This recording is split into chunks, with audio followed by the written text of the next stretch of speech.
lid in. So something that we offer.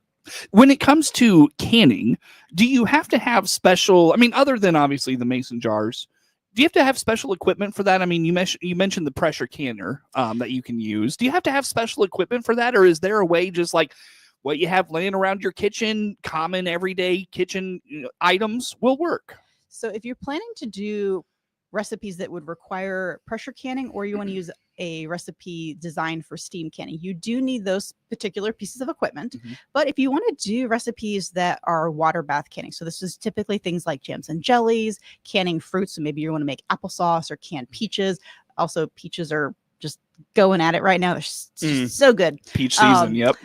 Those recipes are something you can do with just a standard stock pot you have in your house, as long as it's tall enough to cover your jars by a couple inches of water, plus a little, couple inches of just airspace in the pot. You can actually just use pots that you have around your house. Again, as long as they're the right size and height for those techniques, you absolutely can. Interesting stuff. Okay, so we had, and forgive me, I'm gonna not remember all these. We had canning. We had. What was the other one? Freeze? Let's jump to freezing. Freezing, yeah. So freezing is about just reducing the temperature of those foods to the point where bacteria just can't start to decompose on them, right? If you leave an apple or a peach out on the counter, eventually mold is going to grow, and there's other enzymes in there that are going to lead to decomposition and just that fruit turning into a pile of mush. Then we can turn to freezing. So we can reduce the temperature, and then bacteria just won't be able to grow in them. They won't decompose that food. The challenge, though, is that freezing, we've probably all experienced freezer burn over time. Some things can still change color. So we find that like apples, if you leave them out, more varieties anymore are being bred so that they don't brown as quickly, but there are some varieties that will still brown really heavily. And so we can do techniques to help prevent browning while they're in the freezer. And also it does change the texture a little bit. So if you are wanting a banana, you're never going to get the same fresh taste of a banana right out of the freezer. So, but you can then use that for other things. Maybe you're going to make banana bread, something where you don't care about the original structure of the banana, right? If you're going to make bread, or you're going to add it into oatmeal or something else, freezing is a great way to preserve those extras, especially if you can't seem to buy in small quantities. So if maybe there happens to be, a sale on peaches and they're going to give you a good amount, it's a great reason to pull out a canner or a freezer, or even maybe you want to pull out a dehydrator. So actually we can jump into drying too. So that would be another technique where we're removing water from those foods. And again, bacteria just can't gnaw on those. And so we preserve that food really well. Also, we see some changes in color if we don't treat those foods. And of course, texture, right? A grape is never going to taste like a raisin, and that's okay. But again, it gives you that flexibility of storing those at room temperature, right? So you don't have to use a valuable refrigerator or freezer space. You just have to be able to put those in your cabinet. And then our last one is fermentation, which is creating an environment that allows for beneficial bacteria to grow.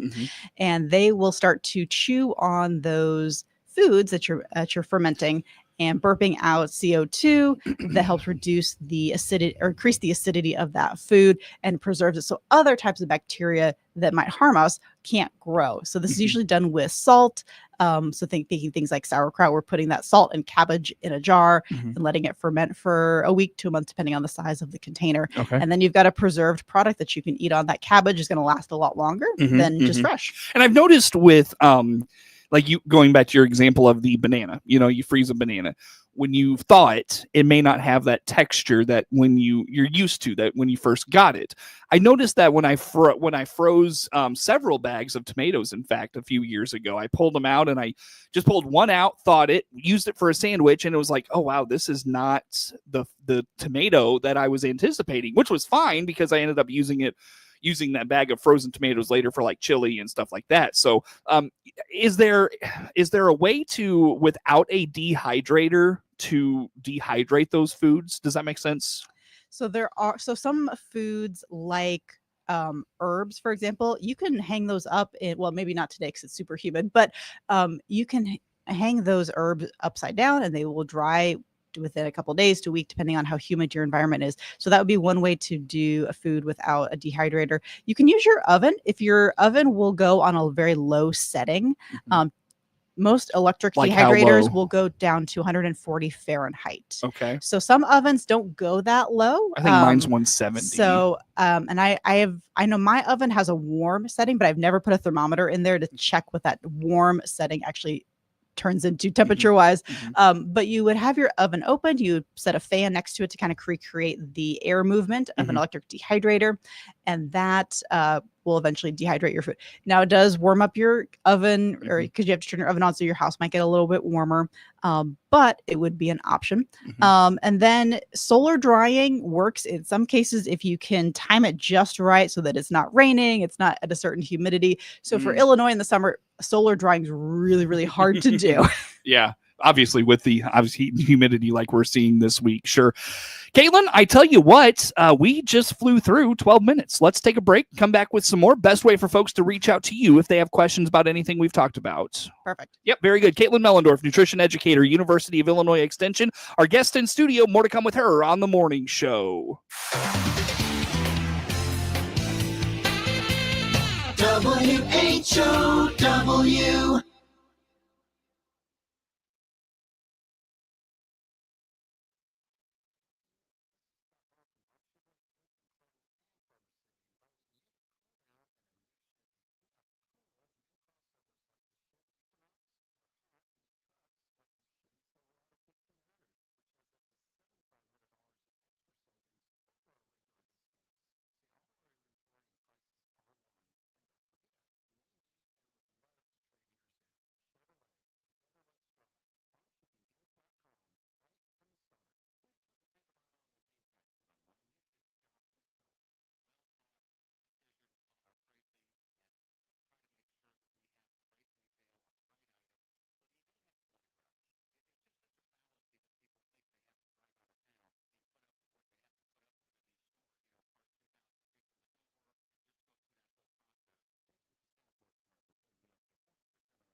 Your friend in Central Illinois. WHOW. Once again, a good morning. Thanks for being with us. I'm your host today, Seth Lawrence. The WHOW Morning Show streams to Facebook and YouTube, brought to you by Peterson Insurance, your Pekin Insurance agent in Clinton. My guest on the in the studio, I should say, Cailtin Mellendorf, nutrition educator at the U of I Extension. And Cailin, as we chat here for this morning, it is coming up on time for families to get those health screenings and physicals and everything for kids going back to school. What does Extension have to say about that? Yeah, so just a reminder for as we're getting into back to school, which I know any kids listening will just hate me saying that, but for parents and caregivers and family members thinking about, okay, it's time to get those back to school physicals, whether that is focusing on vaccines or sports physicals or just a general well check. And so this is really important for kids to have those well checks so we can make sure that they're growing really well, they're having, good all of those internal outcomes that we talk about, even for adults too, right? Is their blood pressure doing okay? How's their heart rhythm? Are they able to, get food? So if there's concerns about maybe access to food for families that maybe are lower income, where can the medical provider kind of direct them to provide some resources. That's something that we also can support is with finding food. So if you are looking for food access during the school year or during the summer months, that's something that Extension can direct you towards area food pantries and other food resources. And I will invite the adults too, because adults are not always great about providing their own medical care or scheduling those. So I'm going to invite the adults listening as well to make sure that they're scheduling at least once a year. Go into your provider. They will do blood pressure testing. They'll check weight. They'll check and really any concerns that you have around your health. We know that for women, heart disease is, and well, adults in general, heart disease is that number one killer. So making sure that we're getting good blood pressure numbers, good cholesterol numbers.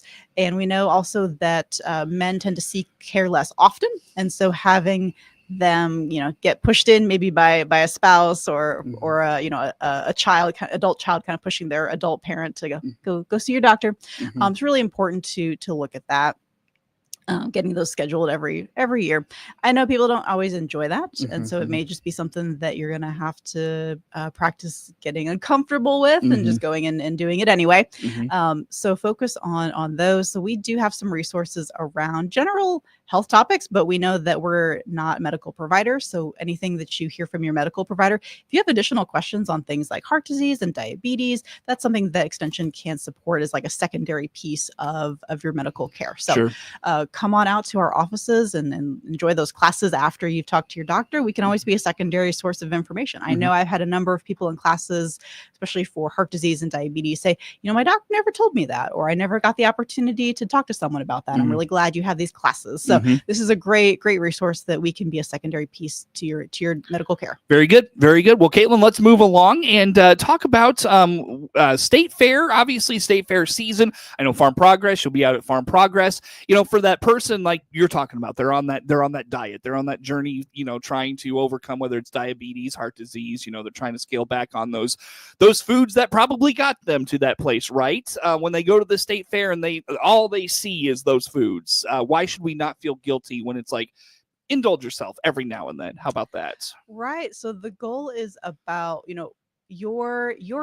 your pattern of food choices over the days and weeks and months and years. That's going to influence your health a whole lot more than a couple of snacks and a couple of days at State Fair or other county fairs or festivals that you plan to attend this summer. So having, the fried Twinkie, having the cotton candy, all those things. Yeah, the nutritional value of those is pretty low, but is it something that you're eating every day? And if it is, then that's a bigger conversation that we can have with you as your medical provider, your dietitian, to talk about how can we incorporate more nutrition into your food choices. But if you're going to the State Fair, this is something that I know you and I have talked about around the holidays as well, that it's not your everyday foods. It's something special. It's something fun. It's maybe a tradition in your family to go to State Fair and enjoy these things.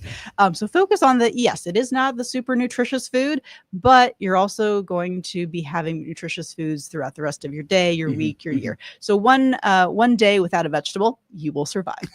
Very good. Let's dive into just some general nutrition facts, Caitlin, especially as we talk, State Fair season, but also that fresh produce season. I feel like the fresh produce season is a really a good time to introduce those fresh fruits and vegetables into your diet. And then, when they're not as fresh and you have to go to the grocery store and pick those up, at least you maybe have an idea of what you want to do with them and how you want to incorporate those into your meals. Let's talk about that a little bit. Yeah. So when we talk about meal planning, getting nutrients in, we know that there are 6 basic nutrients for the human body. So we have water, always important, vitamins and minerals, and then our 3, what we call macronutrients, because we need them in larger volumes compared to our vitamins and minerals. So these are carbohydrates, fats, and proteins.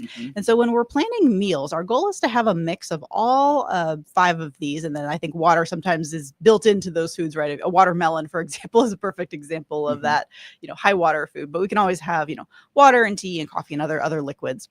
And so when we're building meals around this, we're usually making sure that we're getting a pattern of some protein on the plate, some healthy fats, and some higher fiber carbs, or even sometimes lower fiber carbs, and then maybe jumping in with some like fruits and vegetables to add some color. So that's a way to make sure that your plates are more balanced as you're eating. So having a piece of protein with, some type of carbohydrate. So that could be maybe a potato or a pasta or a rice.